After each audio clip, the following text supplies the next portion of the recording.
guys, it's Raul again, and today I am bringing you my review of The Red Umbrella by Cristina Diaz-Gonzalez. So for those of you who don't know, I began this project halfway through the year where I wanted to read more books kind of based on Latin history. I will leave the video linked down below of the announcement and kind of what came about and what started kind of this project and everything. But this is the first book that I chose for this project on Latin history. Now, The Red Umbrella is a story about a girl named Lucia who lives in Cuba back in 1961 when Fidel Castro kind of took power and it kind of started to become the communist country that it is today. So for those of you who don't know, back in 1961, Fidel Castro took power and began kind of to change everything in Cuba. It became a communist country. He began to take away a lot of the rights of the people living there. He cut ties with the United States. He decided that he wanted to kind of spread the wealth and take everything away from everybody, and nobody could own kind of their own things because everybody needed to be the same. So it just became this huge mess. The revolution started. Castro had his supporters and people who were against him, and back at that time he was kind of murdering the people that were not in his favor. So this story takes place kind of around that time when he begins to take power, things begin to change, and people kind of start to see who Fidel Castro really is. So if there's anybody against him, he kind of, finds the means to get rid of them or do things to get rid of them if they're not in his favor. And one of the things that he was doing was messing around a lot with the children. So this, with him kind of getting involved with the kids and sending them away to training camps and concentration camps and everything, kind of ensued this project called the Operation Peter Pan back at that time, where a lot of the parents would kind of put their kids on planes out of Cuba because they were scared of what Castro was going to do with their kids, because there were rumors at the time that Fidel Castro was going to take kids as property of the government. They were no longer going to be property of their parents, but property of the government, and the government was going to then dictate what was going to happen with the children, and those rumors were going along. So then this Operation Peter Pan kind of ensued, where the parents would put their kids on planes, send them out to the U.S. until their parents would find the way to get out of Cuba and meet their kids in the U.S.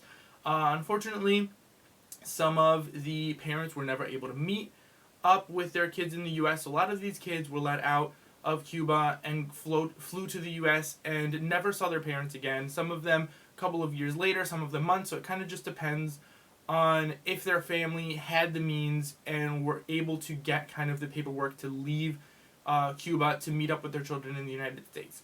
So kind of backstory on all of the historical events to kind of let you guys know a little bit more about it before I get into the details of the book. This book, like I said, takes place around that time when all of these things are going on. So Lucia, the main character, is kind of living a normal life, a normal childhood. She's very excited to plan her quinceañera, which is like her sweet 15 in Cuba, and she's kind of going through normal day-to-day things, and this all starts happening. She begins to see kind of things changing, people getting murdered, her family, her parents kind of getting really scared of kind of what's going on. She doesn't really understand, being only 14, what's really going on, and all of these changes kind of ensuing. Her parents kind of decide that they don't want their kids to be property of the government because there are those rumors going around, and puts Lucia and her brother on a plane to the United States to kind of find a better life out there and where they can hopefully meet up with them later on. So this whole her moving to the United States takes place about halfway through the book or so, and then the second half of the book is her in the United States kind of going to this new place, getting dumped in this new place, with all of these new cultures and all of these new things kind of going on, and her getting used to this whole uncertainty kind of is she going to ever see her parents again? Is she going to spend the rest of her life in the United States? And then kind of that uncertainty. So this book overall was absolutely amazing to me. The story, kind of everything that was going on, this coming of age story that's going on with Lucia and her kind of changing and evolving as the story progresses, was just absolutely fantastic. I loved the character development in this story. I loved kind of all of the things that this main character went through with her uncertainties and with getting used to kind of this new place that she was sent to. Was just amazing. I mean, it was so heartfelt and so kind of distressing to kind of think of this story and think that these things happened in real life, because this story was based on the experience of the author's parents. So the author's parents actually went through these things back at the time, and this story was written based on those real life experiences. So just thinking of all of these things happening in real life, kind of these kids being put on planes and sent out into uncertainty, is just absolutely heartbreaking. The parents for having to take these kinds of steps and these kinds of measures for the safety of their children is just completely heartbreaking. Just to know that these parents had to kind of make these tough decisions for their children to kind of give a better life to their children. And I'm not a parent, but just thinking of what parents would do for the love of their children, I can just assume that a lot of parents put in these kinds of situations would have done the same thing. I mean, there were 14,000 kids that were sent to the United States from Cuba in this kind of situation, where they kind of put on planes and just let go in the hopes of getting a better life. And it's heartbreaking just to think about it. I mean, I cried multiple times throughout this book. This was just absolutely heartbreaking, but beautiful and wonderfully told. Like I said, the character development was great.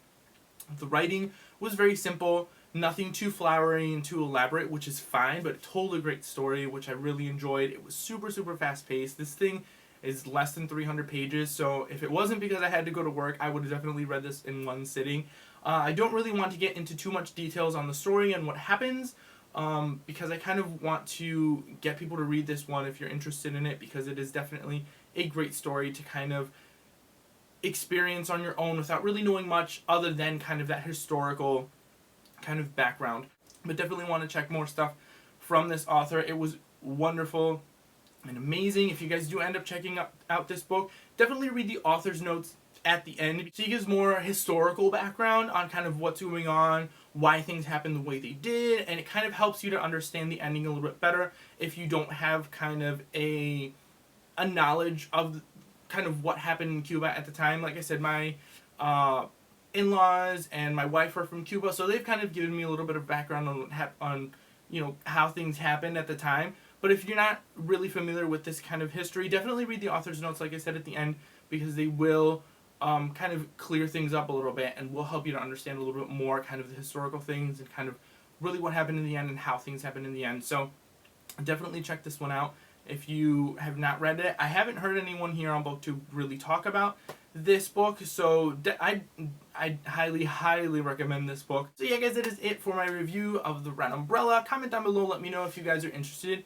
in reading this book, and if you guys have for some reason read this book, definitely let me know in the comments below and we can discuss it, because I absolutely love this one and would love to discuss this one with you guys. So thank you guys all for watching, and I will see you guys next time.